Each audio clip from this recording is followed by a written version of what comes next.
In the ancient history of the Middle East, a man named Abraham received a promise from God that he would become the father of many nations.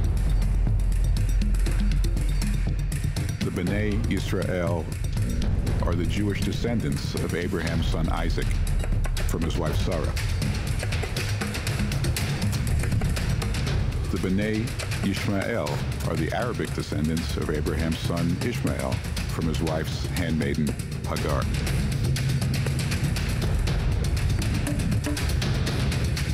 From the house of Israel, the Jewish prophet Moses would be born, and the Torah would be written. Centuries later, from the house of Israel, Jesus, the Messiah of the Christian faith, would be born, and the New Testament would be written. From the house of Ishmael, the Islamic prophet Muhammad would be born, and the Quran would be written.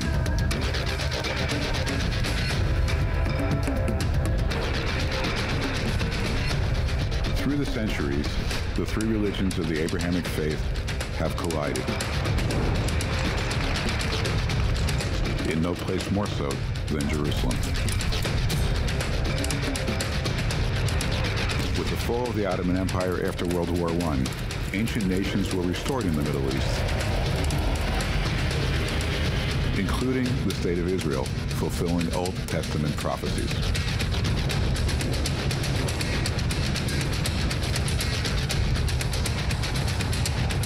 And every U.S. president since has tried with greater or lesser success to build the alliances needed for a lasting peace.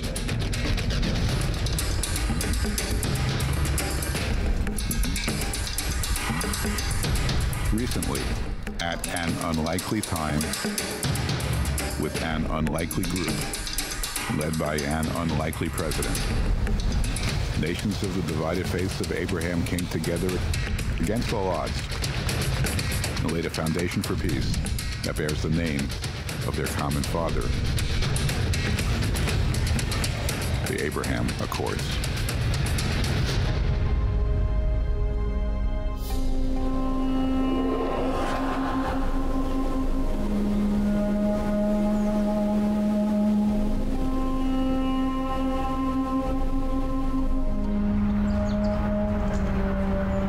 President Trump announced the administration's plan for greater Middle East peace in January of 2020. None of us could have imagined that he was doing so on the eve of a worldwide health crisis. My fellow Americans, tonight I want to speak with you about our nation's unprecedented response to the coronavirus outbreak.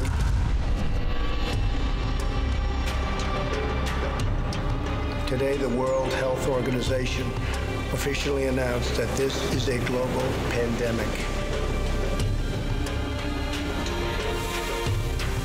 Even though a few countries had responded well to our plan behind closed doors, we had to reckon with the possibility that, as had happened often before, the decades-old Arab-Israeli conflict might take a back seat to more pressing and immediate concerns.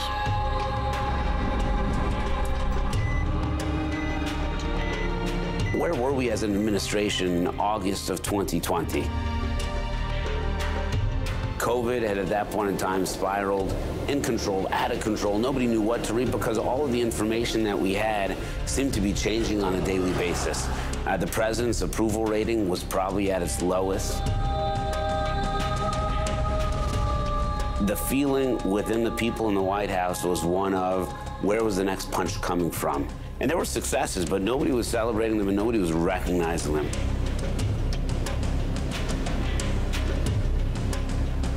There were moments when there was some risk that this wouldn't come together.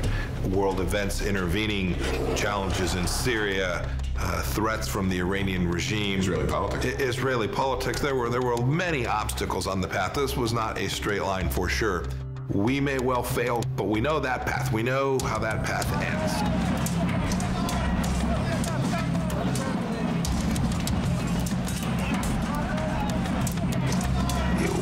We've seen this. We were determined to go try and lay the groundwork and the conditions consistent with the goals and objectives of each of these leaders, Prime Minister Netanyahu, Mohammed bin Zayed, and shoulder to shoulder to deliver what we knew were good outcomes for all of us.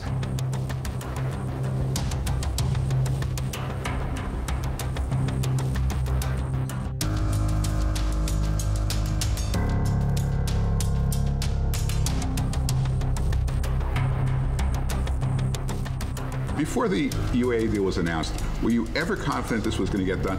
No.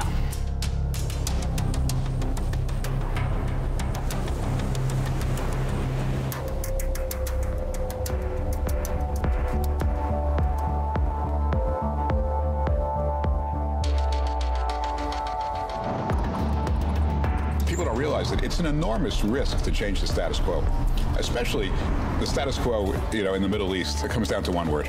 It comes down to trust. Trust takes a long time, right? It's not instant. You don't have it all of a sudden. We have built up a very significant amount of trust with the Trump administration and my government back in the UAE.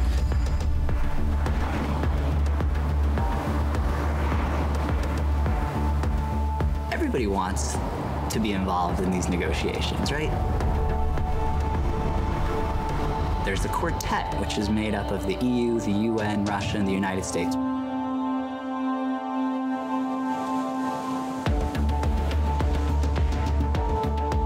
There's the EU as its own body that has a foreign minister who goes around and tries to act as the main negotiator. Russia always wants to be the main negotiator of the Middle East. They're very much involved in the Middle East.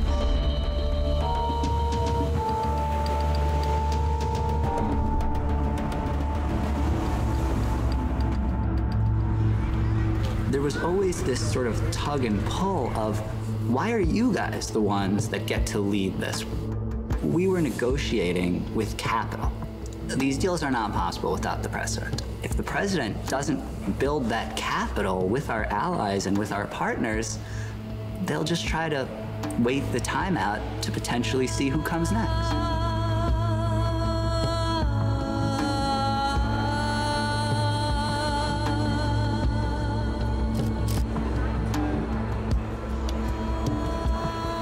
The success of the Abraham Accords has to also be understood in that context, because what we ended up doing as a result was reestablishing, reaffirming United States leadership on this most important issue in the international stage for the international community.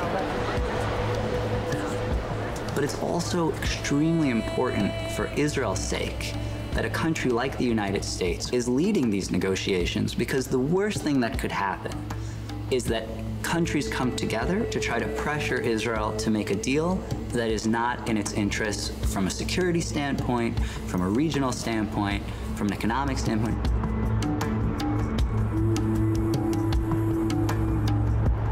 I think in the Middle East, unfortunately, you're strong or you're dead. Those are sort of the choices. International buy-in is not something to just be discounted. It's important, and Jared was extremely intent on building that consensus, meeting with the leadership to ensure that they felt that they had the proper buy-in. You just have to have people understand that these are your positions, you stand by them, you do so with integrity, and I think they respect you more for it as a result. There's no question. And I believe that people respect us when we believe in something, we stand for something greater than ourselves. I think that resonates within the world, especially in the Arab world, which is a religious world.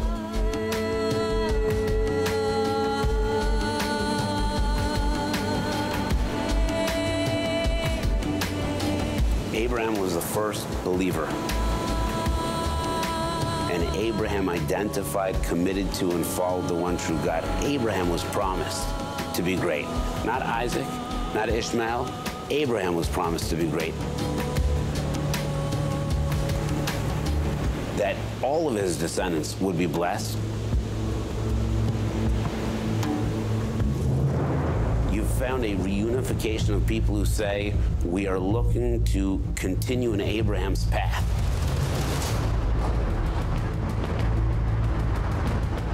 I remember being on the phone the night before the phone call, August 12th. Are we ready? Are we really going to do this? Are we on? Yeah, let's go. There was no hesitation.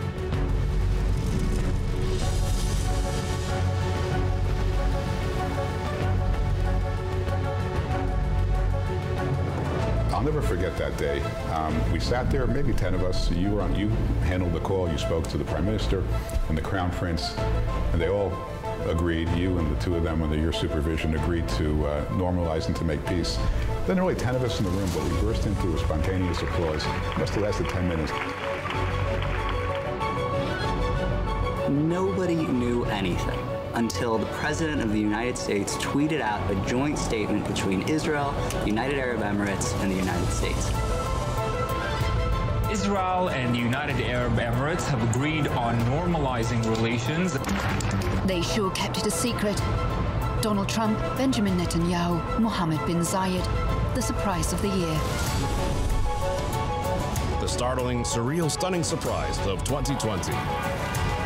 In a year marked by disease, disinformation, disharmony, it was the Middle East, of all places, that supplied a hint of hope. One of the few highlights of 2020, maybe the only highlight of 2020, as we were walking into the Oval Office, somebody turns around and says it's called the Abraham Accord, or the Abraham Accords, and Jared's like, Accords, of course. And after the phone call, the president hangs up the phone, he looks around the room, he goes, who's next?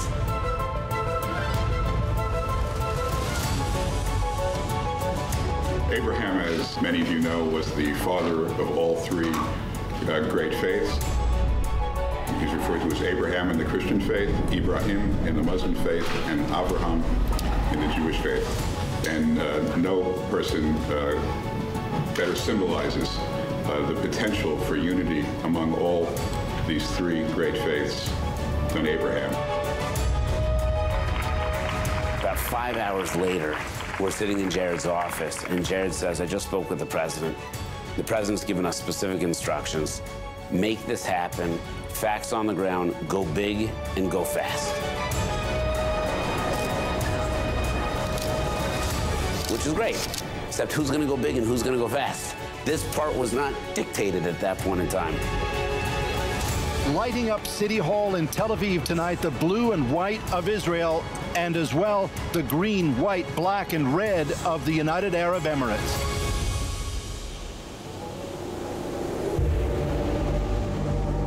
Already that day, we received calls from other countries about being next.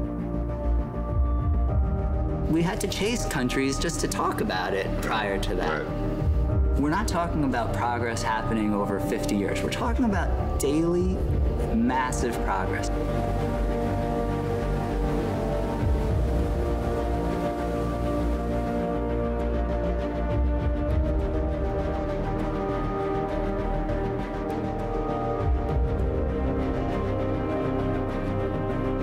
My favorite part of the entire Abraham Accords is that it didn't leak. It never came out.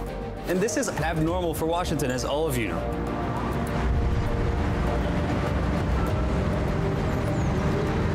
We had to travel around the globe to get this deal. And every time you got on a plane, everybody knew about it. And yet, they didn't know why. They didn't know what the conversations were. I mean, you and I sat with the Prime Minister of Israel. There's 4 people in the room. Nobody knew a thing. Nobody talked to the press. Nobody leaked anything. It worked the way it's supposed to work because that level of trust was inherent between all of us. Mohammed, UAE, he's so respected, and the country is respected. So having him be the first to sign was a tremendous thing. Great honor. The first of the Abraham Accords is between Israel and the United Arab Emirates. You went first. This was a natural progression that started many, many years with Israel. Small steps, tournaments, conferences, conventions, and so on and so forth. The Emirates and Israel have been developing relations for many years. Mohammed bin Zayed, the Crown Prince of Abu Dhabi, probably the most influential Arab politicians in our time. He's stepping out of the shadows. I mean, if you had asked me, I would have said, yes, we would have a relationship with Israel, but it would be more in 2023, 2024, sort of relationship that had to cross a certain threshold, in my opinion. But I think also that opportunity that came with the freeze of the annexation. Israel has agreed to suspend plans to annex part of the occupied West Bank. The Crown Prince stressed that the agreement would stop further Israeli annexation of Palestinian territories, which Israel has said was waiting for approval from Washington. The decision to annex at the time, which was a real threat towards what we would like to see as room for further Israeli-Palestinian negotiations. Not everyone is satisfied. The Palestinians see themselves pushed to the sidelines. It was quite a bold move by Sheikh Mohammed bin Zayed, and I think it was clear in his mind that this decision is fraught with challenges, but at the same time, longer term, this is good for the UAE, good for the region, and good for everybody. I add to that, without the American conduit, it would have been very, very difficult for us to cross this bridge. We didn't really know the Israelis. We didn't know the various actors. We didn't know how to move forward.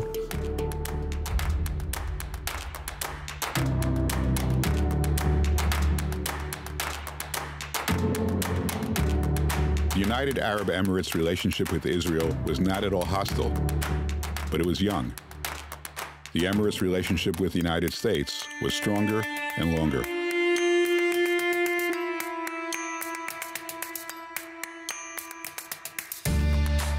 In the case of the Emirates, there's been few battlefields where the Americans have been present where Emirati soldiers have not been present with us, including Afghanistan.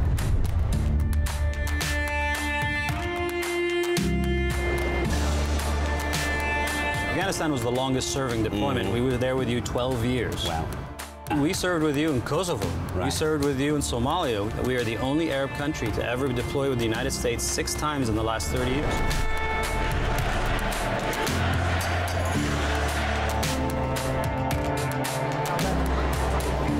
We've worked for decades with our Israeli counterparts. We've worked for decades with our friends in the Emirates and Bahrain and in Morocco and even in Sudan. And so we understand them, and our marriage counseling was an essential service. And actually, I think that's a good thing. I think it helps to have someone else to talk to in a relationship, to be able to say, I'm not sure this is working, and I think we need some fix.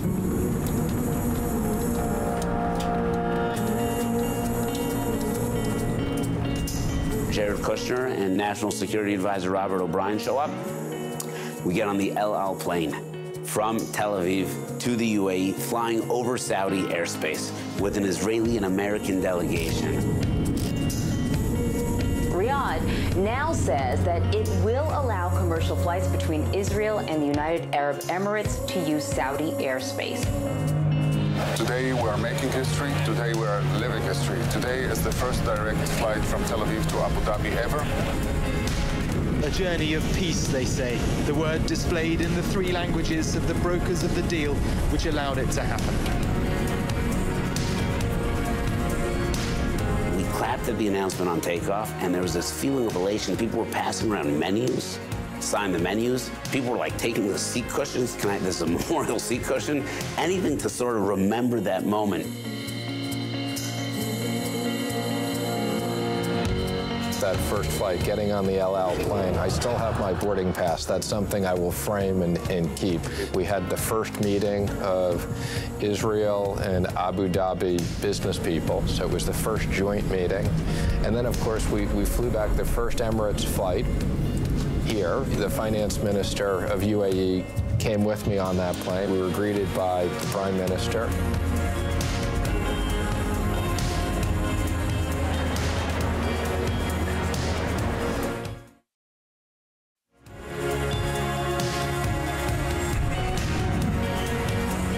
Just a few months later, when they tried to condemn peace between Israel and an Arab country at the Arab League, they could not convene.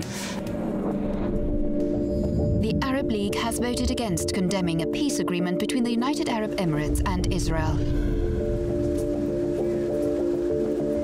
Abu Mazen, the head of the Palestinian Authority, he was the sitting chairman at that point of the Arab League. He convened a meeting to condemn the countries to... and he failed. He couldn't even get the meeting. He actually had to walk out of his own meeting because nobody was willing to participate.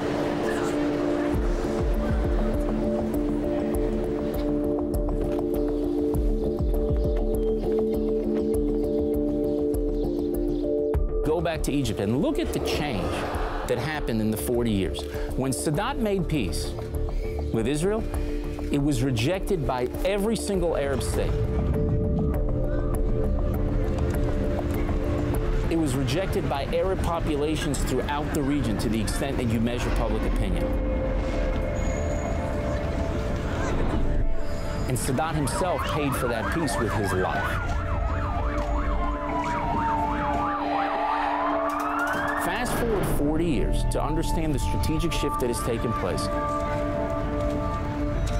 When MBZ, Mohammed bin Zayed, made this decision to make peace with Israel, it was accepted by several Arab countries. Many of them were silent, which speaks volumes in the diplomacy of the Middle East. The Arab populations throughout the region, there was strong bases of support, broader and wider than people thought. The Arab League basically rejected Abu Mazen's efforts to turn it against this peace. We were living in a different world. And the Trump administration's decisions led to the space where these Arab leaders could then go and make peace with Israel. It confronted Iran, it embraced Israel, and it took away the veto power from the Palestinians.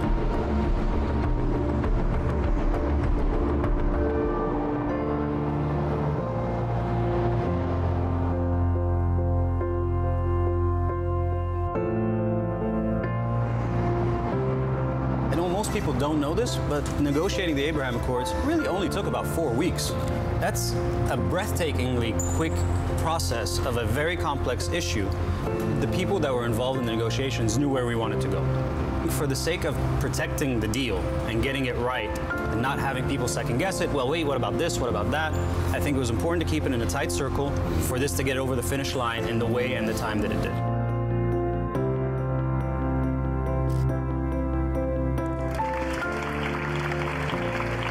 People would say to me often when we were getting to the finish line on the Abraham Accords, they'd say it's all about Iran, it's all about military and intelligence. And I said, what I think it is, I think it's about extremism versus moderation. Rejecting extremism, embracing modernity, cooperation, religious tolerance.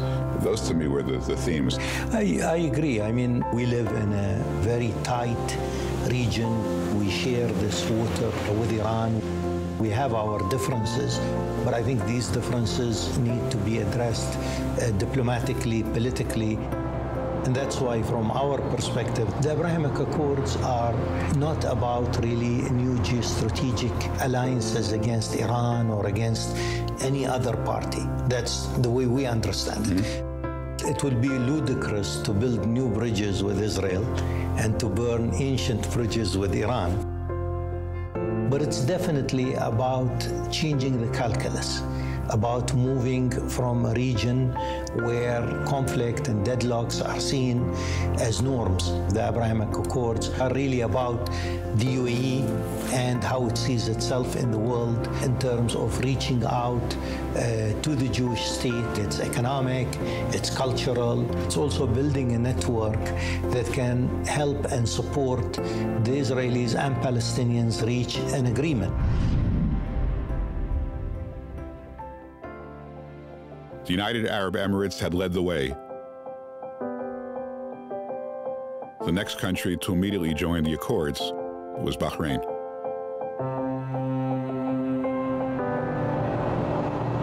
Just a few moments ago, I hosted a historic call between Prime Minister Benjamin Netanyahu of Israel and King Hamad Al Khalifa of Bahrain. Both leaders expressed their condolences as well on this very, very tragic, horrible event that took place on September 11th.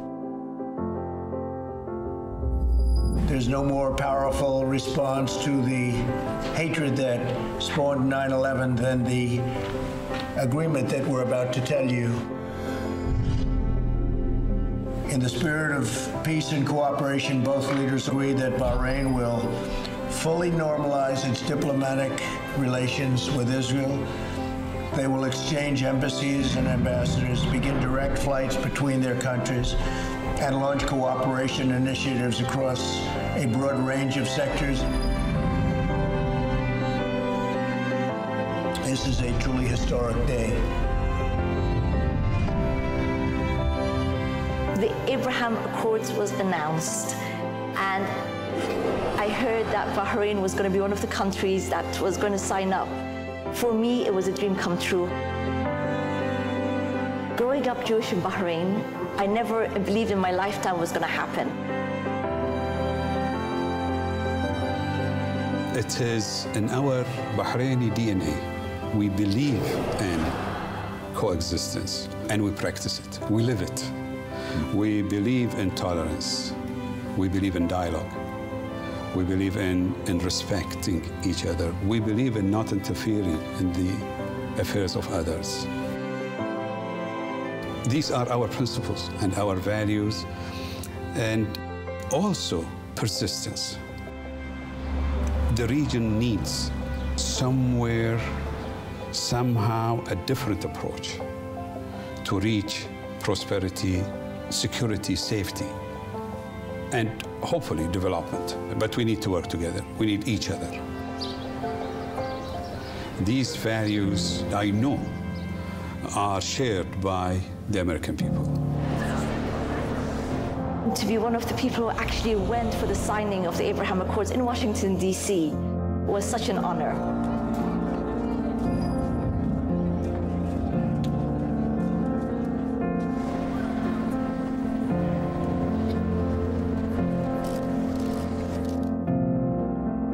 We spent a lot of time the night before up till late, making sure everything was planned out appropriately. We wanted to make sure that the guests that we had, Bahrain and Israel and the United Arab Emirates were all treated with respect, and that they felt like the day was going to accomplish the messaging that they wanted to accomplish, because they had a lot of risks that they were taking in the region.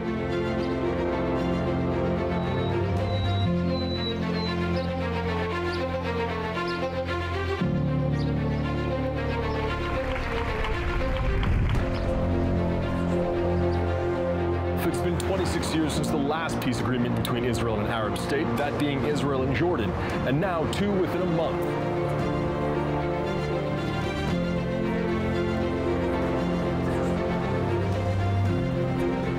I don't know that I was ever more inspired than to be on the South Lawn on a sunny day, to see the President of the United States, the Prime Minister of Israel, sit down with leaders of Arab nations inside the Abraham Accords.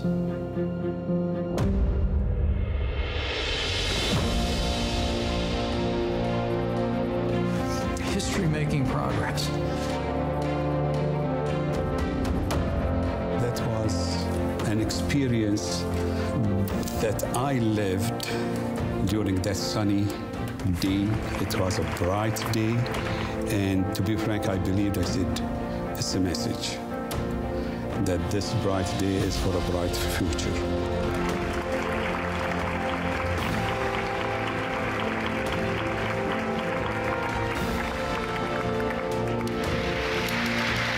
We're here this afternoon to change the course of history.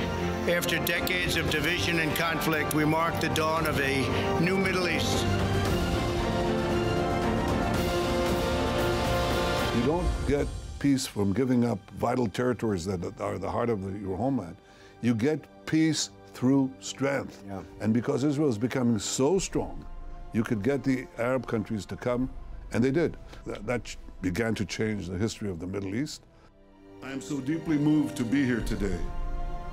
For those who bear the wounds of war, cherish the blessings of peace. I remembered my brother, who died saving Israeli and Jewish hostages in the heart of Africa.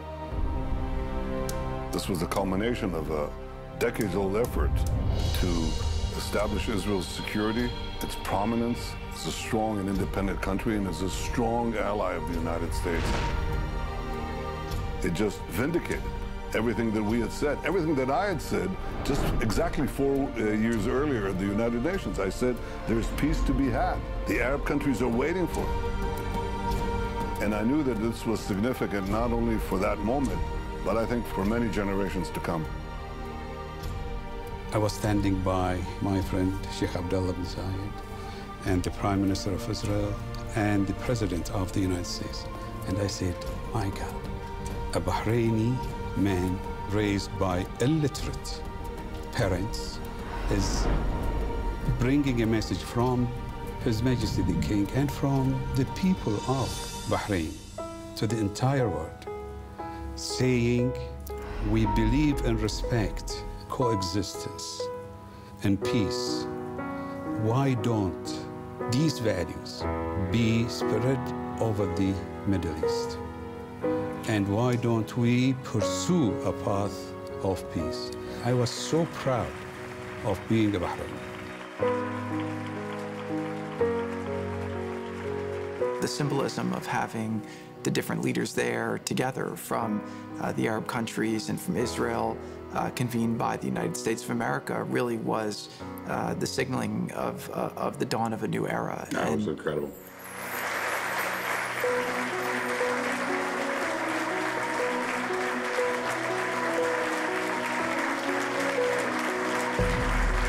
The late Rabbi Jonathan Sacks, he spoke about the importance of leadership, giving people hope.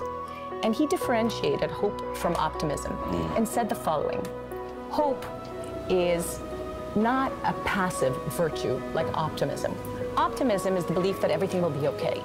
Hope is the belief that we have to make it okay. And without hope in this region, and by the way, it takes a great deal of courage to have hope because you have to be very, very active. That is what the Abraham Accords represent. A little bit of a paternalistic sort of onlookers from the outside that cannot understand this, because we are the people of the region.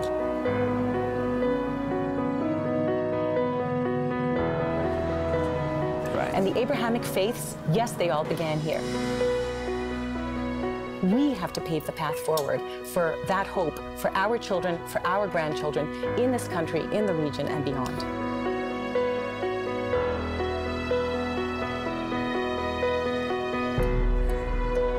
As we were working on the initiative, I don't think we were thinking of the name. I'm still trying to find out who is the originator of the phrase. I was speaking to our ambassador in Washington, Yusuf, at the time, and he said, you know, there's a consensus that we might call it the Abrahamic Accord or the Abraham Accord. And I said, you know, that's quite interesting, you know, because it gives it a certain, I would say, depth, and it gives it a simplicity. People, you know, sort of equate with it and empathize with it. And then it becomes an umbrella where various countries are signing their own very different agreements, but under the same umbrella.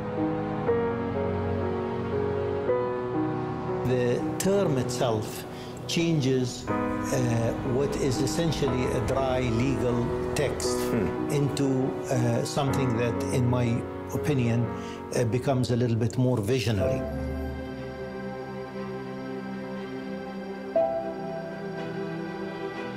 The Abraham Accords, facing a challenge that segregated people for such a long time, it will have a huge impact, not only economically. That will happen, and it started to happen, over 80 projects in less than a year. The impact it will have on our children mindset, on their children mindset, there's nothing impossible. It's just we got used to so many things that not going through and not happening, and that made us feel that impossible is kind of part of our life.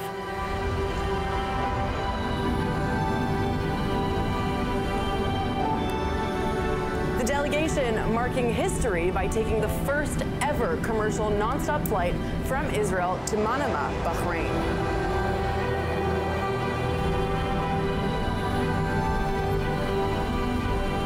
On that first flight from Bahrain to Tel Aviv, GF 972 was another honor.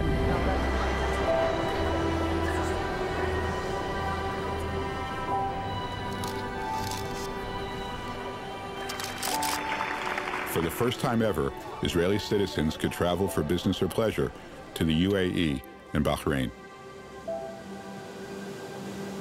Likewise, citizens from Bahrain and the UAE could finally visit Israel. including Jerusalem, the holy city. From Tel Aviv, we went to Jerusalem. We had a lot of meetings there. Bahrain has been open and welcoming, and tolerant is the wrong word, loving. So when you told me it was your first time to Israel, I couldn't wrap my mind around that. And then you were in Jerusalem, and I'm like, okay, well, obviously you're gonna get to the Western Wall, and you're like, it's not on the agenda. You whisked me away in a car.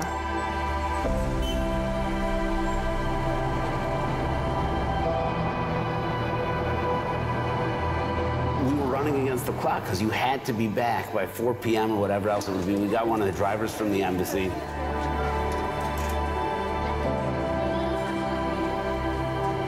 To go to the Wailing Wall was just an out-of-this-world experience. I felt this was my second home. I felt I was coming home. So it was a very interesting and emotional time for me.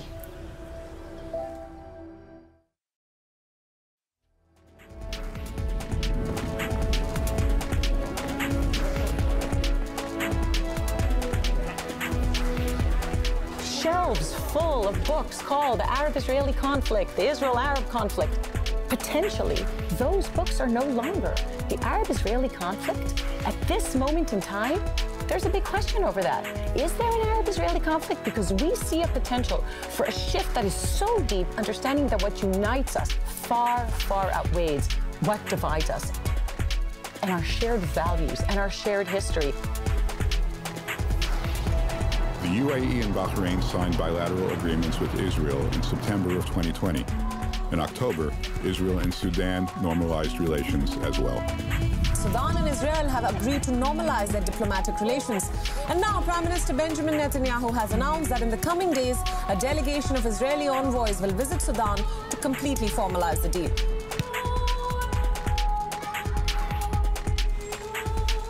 When broadening diplomatic relationships between nations, it is often necessary to rely on security relationships that have been quietly at work behind the scenes. The identities of security personnel are most often kept confidential. I remember when we landed in Sudan for the first time with no cover, no backup, nobody knew we were going there. And I remember they gave us these satellite phones that we can call anybody in the world and we would be perfectly fine. And we land, and I turn on my satellite phone. There's no battery in the satellite phone. I'm like, oh my God, I did not want to get off the airplane. And you put your arm around me and says, don't worry about it, you're with me. And we walked immediately into the presidential palace. We were treated royally, but there was that trust immediately in the eyes of the leadership there, and they knew that when they were dealing with you, you spoke directly on behalf of the Prime Minister of Israel. You need to understand that you're going to some place that no Israeli has been official. In my previous work, when you go to some place, you got a lot of security around you. A lot. Okay, you feel safe sometimes, but I think you feel safe better if you trust the other guy. When you got the trust and you got the contact, it's good enough to do almost everything. When we go to the other countries, for the new country, it's a new country totally. We strongly need the US because Israel alone cannot do a lot. They don't have the research and the... It's a 9 million person country. Yes, yeah. Yes, but they need the US much more. Much more. Much more. They prefer the US contact than other contacts. When you sit a new country that considered to be your enemy or something like that, and you put up the phone and you call your friends from the US and it's answered and you speak like a friend, that's mean everything. In December, Morocco joined the Accords. Morocco is the latest Arab country after the United Arab Emirates, Bahrain and Sudan to normalize ties with Israel. By El Al Airlines, non-stop from Tel Aviv to Rabat, Israel ushers in its normalization with the 6th Arab country and 4 in the last 4 months.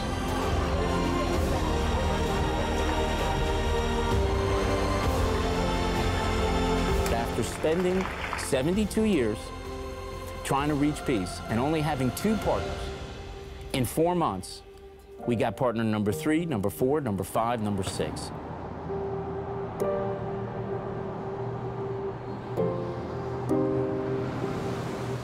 Although the 7th treaty was not technically part of the Abraham Accords, in February of 2021, Israel established its first diplomatic ties with a Muslim-majority country in Europe, the nation of Kosovo.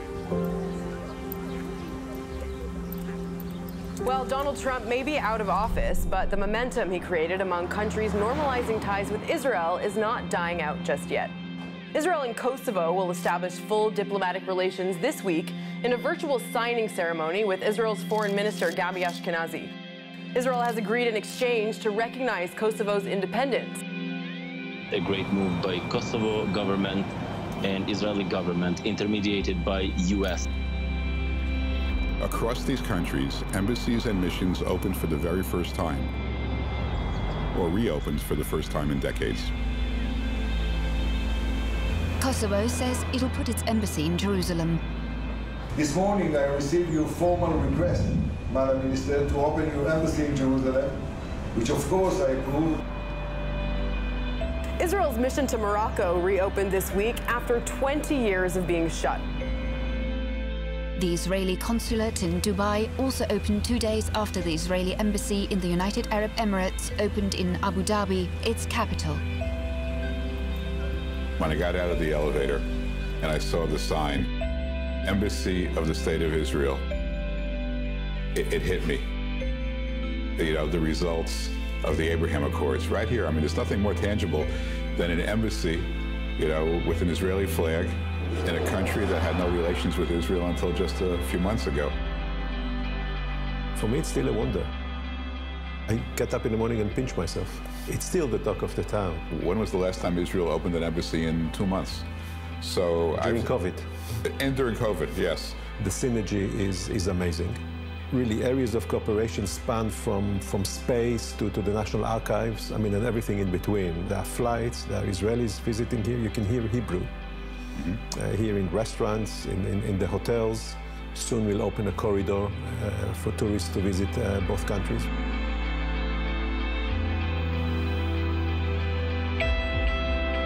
It's easier for me to get a kosher sandwich in Abu Dhabi than in Washington, D.C. I think that's so great. Isn't that amazing? And everywhere we go, you know, people ask questions about Jewish traditions, Jewish practices. It's fascinating. It comes from, you know, being a century apart.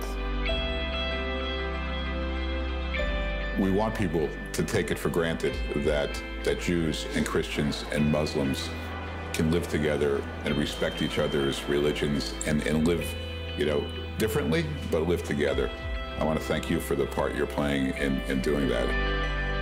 As an Israeli, and as an Israeli diplomat who's been on the job for 30 years, well, I would like to thank you on behalf of a grateful nation for your contribution. You, as America, invested so much in resources, in material aid, in human lives to make this region peaceful. America, it was heavily involved in making peace between Israel and Egypt, the Camp David Accord, peace between Israel and Jordan.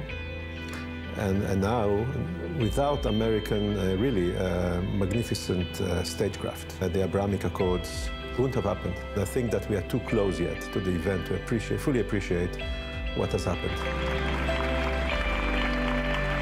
We're developing something very unique, a model of peace for others in the region to see and to ask themselves, and I'm quoting here His Highness Sheikh Abdallah, the Foreign Minister of this country, asking themselves, why not us? You know, blessed are the peacemakers. Now, we may differ on the way sometimes on how to make peace happen, but you cannot argue with success. We can have this relationship with Israel where we can trade and invest and do research and get to know each other, but also have political disagreements. And I think that's the path we've chosen. And hopefully, that breaks the mindset that we've had in the Middle East for the last several decades, where it's we're not going to talk to them, we're not going to engage because of something. And that something is still there. We can still address it, but we can address it while we're actually at the table. They're neighbors. They live close to each other. So up to this point, they've not been communicating. And how important that is, I think, can't be overstated. Because in difficult situations, it's communication that deflates it and de-escalates it. Now they're equipped to do that because they can communicate with each other.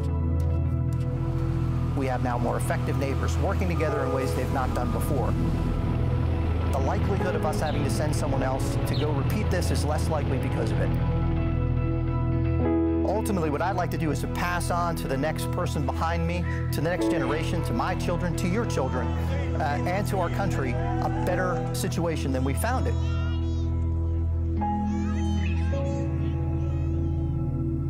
I would not want, my children or their children to have to go and repeat and do what I did, or friends I know, and not come back.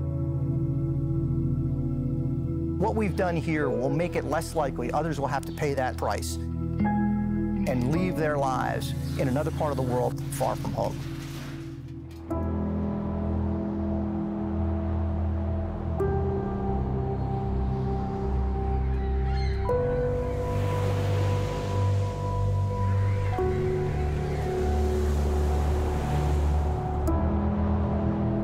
We need to look at the past 70 or so years as an aberration in Jewish-Islamic relations, not as the rule. This sort of Jewish-Arab hatred that we have seen, how much of it has been influenced by politics? If you go back and you really look at Arab writings prior to the creation of State of Israel, do you see that same sort of stereotyping, etc.? Of course not. I mean, there was a little here and there, but we know that politics can change things to the better or to the worse. And I think with the Abrahamic Accords, we're trying to change things to the better. Inshallah. Inshallah.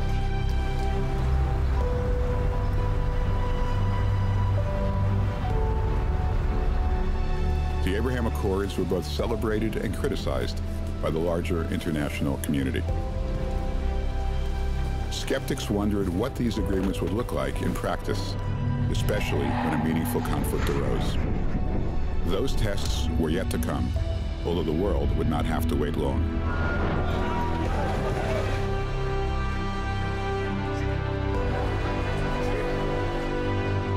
In the interim, more embassies opened. More tourists and business people traveled where they had been prohibited from traveling before. Citizens, and not just politicians, took the meaning and the opportunity of the Abraham Accords into their own hands. Tens of thousands of Israelis and Emiratis and Bahrainis were visiting one another. By the way, half of the Israelis that traveled to the Emirates were Arab Israelis. Right. That's astounding. That is the path forward internally as well. That's hope. We are all children of Abraham. Abraham asked Allah to make this region safe, secure, and prosperous. It's in our Quran, رب اجعل هذا بلدا آمنا وارزق أهله من الثمرات. And maybe it is now the time.